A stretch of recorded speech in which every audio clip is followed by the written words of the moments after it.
Hi, Capricorn, my Captastic Cappies. Welcome, welcome, welcome to your love and romance reading for April 2023.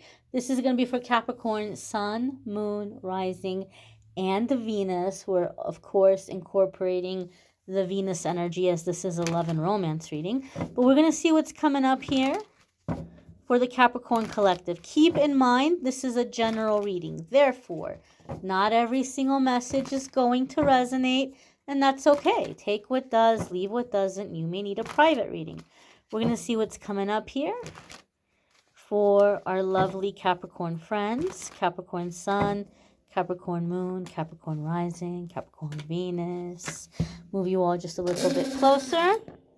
And the first card that's coming up here for the Capricorn collective is the Knight of Pentacles. Okay, this could be you and your lovely earth sign energy. Some of you could be dealing with a fellow earth sign person. But the Knight of Pentacles is very much a card about commitment. Commitment and just being in the energy of slow and steady wins the race. A sense and a feeling of one day at a time, one foot in front of the other. So Knight of Pentacles is very much long haul energy. And I feel, Capricorn, some of you are coming into a connection that you feel reminiscent of a time that you really liked someone or you really saw a future with somebody, but you're thinking it didn't work out because things moved too fast. You know, maybe if we had gone a little bit slower, we would have been better prepared for the things that came ahead. We would have had a stronger connection. We would have been a stronger couple. So the challenges that broke us up would not have broken us up if we had allowed the relationship and the connection to deepen and mature a little bit more. And so I feel, Capricorn, you're coming into this connection like wanting to take it slow, not wanting to, but deciding that you're going to go easy. Right? This could be like you've been on a couple of dates, or you've been dating for a few weeks or a couple of months, and already you feel ready to move in with this person. But you're like, you know what? I've done that before, and problems happen because of it. So even though I feel this connection, even though I'm really sure about this person, even though they seem very sure about me, I'm just going to go slow and steady here with like the big relationship milestones, and make sure that the relationship has matured and is strong and solid before we start facing the challenges that couples are going to face, any couples are going to face. So I feel here a sense of like wanting to be very intentional, like being very intentional with how you're approaching things, how you're communicating, the steps you're taking in the relationship. But you may be very convinced about a person, and they may be very convinced about you. But there's a sense here of like, okay, let's just, no need to rush.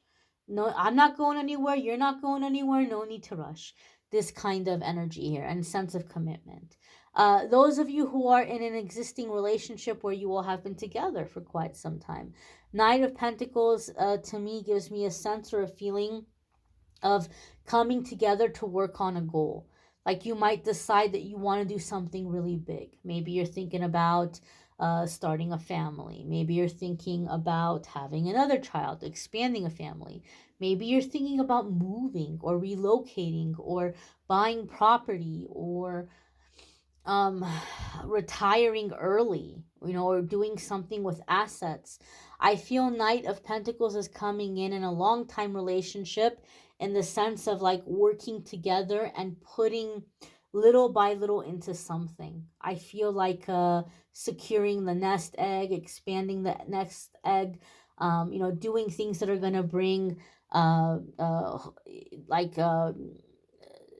stability, security in the long term, in the long run in the relationship. So this could be a time that you all are sitting down and going over finances, going over budgeting. I also feel for some of you, and this is going to be very random, but it's going to really resonate for those of you that this is for. Some of you are in a situation, in a relationship where either you or the person that you're with has a very hazardous occupation. Like it's a scary occupation. Like anytime this person's at work, the other one is worried and they're like, "Oh gosh, oh gosh, oh gosh, oh gosh." Like they're constantly worried, they're constantly praying. So I feel there's like some hazardous occupation, and the person that's in the hazardous occupation is finally resigning from that hazardous occupation. Maybe before they thought it was fun, whether it's you or the person you're with, whoever the person is in this hazardous occupation, maybe before they thought it was fun, adventurous, exciting, they didn't care. They didn't care that they were taking a risk. But now that we're talking about things like settling down and having a home and having a family, it's like, I'm not willing to take this risk anymore, right? It's not worth it. It's not worth it to take this risk. And so I feel here somebody that's in some hazardous occupation is leaving that occupation, or if somebody's been running with a dangerous crowd. Sometimes it's because we were born into an environment, right? And these people who are very dangerous, we might forget that they're dangerous because, that's my cousin, that's my sister, that's my brother, that's my uncle, right? When we just think of them as like family, the people we've always known. But if we take a step back and say, okay, if these people were strangers, if they weren't family, I'm not going to want them around my young children. I'm not going to want them, coming over to my house because I don't know who's going to follow them or what's going to be connected to this, right? If they weren't family, I would avoid these people because it's not safe. I would avoid them for safety issues or to protect my significant other or to protect my family. So there could be also here, maybe it's not an occupational hazard for some of you. Maybe it's family that is like straight up dangerous, right? Like just straight up dangerous. And, even if they're not going to do something bad, there could be people that are gonna do messed up things because they know that this person cares about you, or that, you know what I mean. So like there's like a disconnect. Like, even though I trust Uncle Johnny and Aunt Susie, I trust them with all my heart. Sure, they do dangerous things, but I know they would never hurt me. I know they would never hurt my loved ones. But I do know, right, that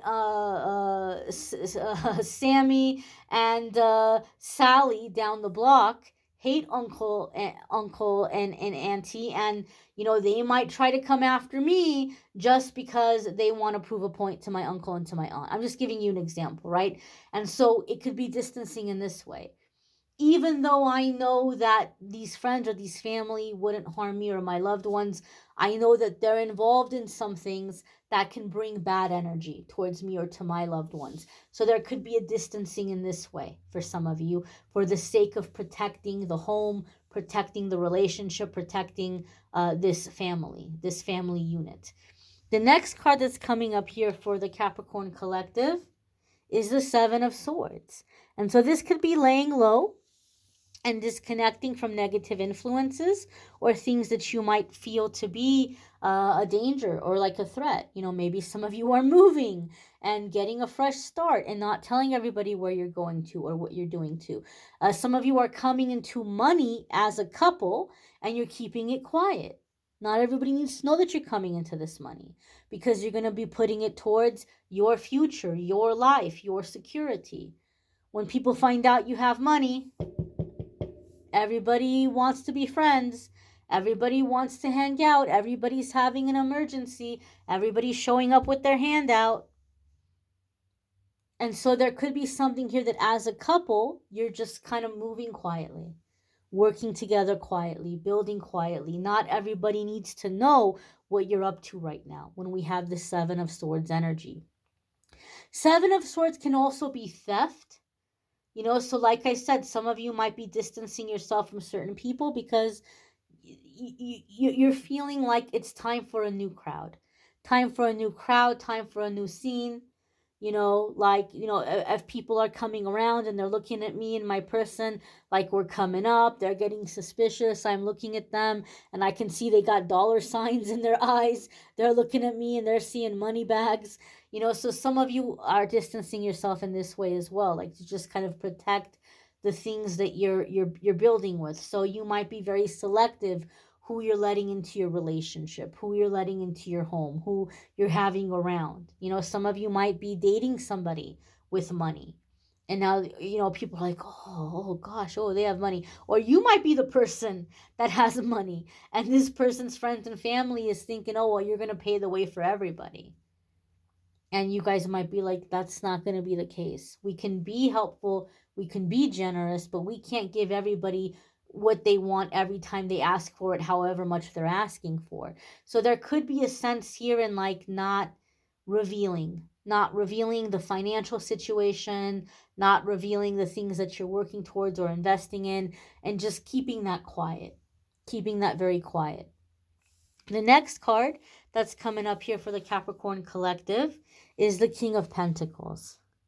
So money, finances, possessions, property, home has a lot to do with Capricorn's relationship in April, right? King of Pentacles can very much be you, again, in your wonderful energy. But look how we have this growth. We're going from the Knight of Pentacles to the King of Pentacles. We're growing, we're advancing. And in between is the Seven of Swords, so we're doing it quietly.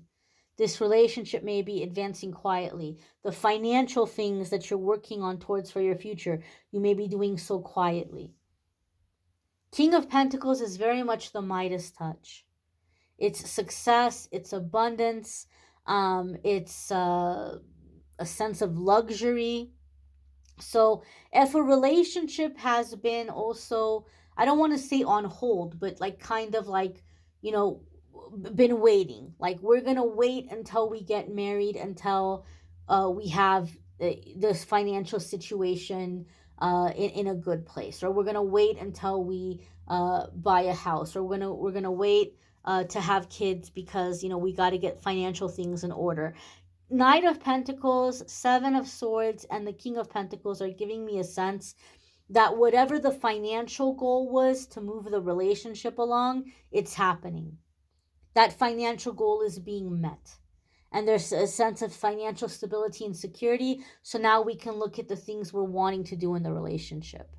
Maybe it's retiring together and buying an RV and traveling and going different places. Or maybe it's just traveling around the world, getting on a plane and seeing this earth, But I feel here like some goal as a couple is being met. Or you're meeting someone that has the same goals in life and is in an equal place financially to where you all can do these things together. You all can make these things happen together. So I feel a sense of like financial blessings that are adding to the quality of the experiences that you all can have as a couple and the things that you're able to do together as a couple or as a family, because the finances are there to allow for it. Your next card here is the Chariot.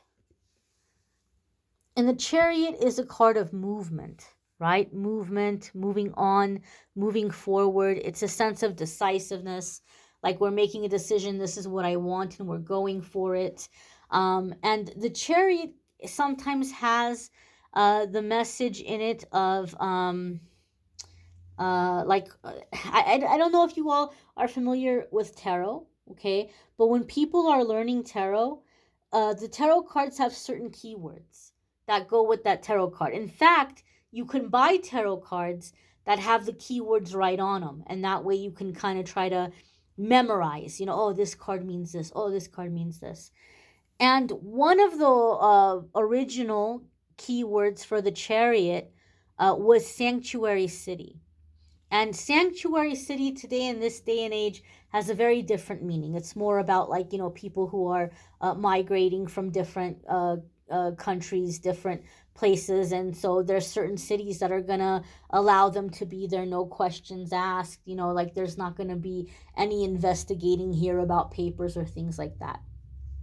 But back in the day, a sanctuary city was somewhere that you were going to so that you could get away from a bad situation without having to deal with getting extradited back to like face somebody in court or face some kind of uh, legal situation.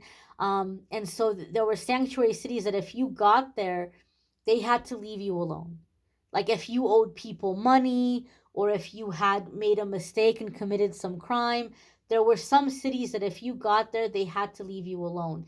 And as long as you were a good citizen at that time and you, didn't cause any trouble and you just, were a good person there in that city or in that town, after that statute of limitations ran out, you could go back to your home city if you wanted to. You could have stayed in that place if you wanted to. You could have gone anywhere that you wanted to, but it was somewhere where you could just kind of go and get a fresh start without being hassled or without being bothered.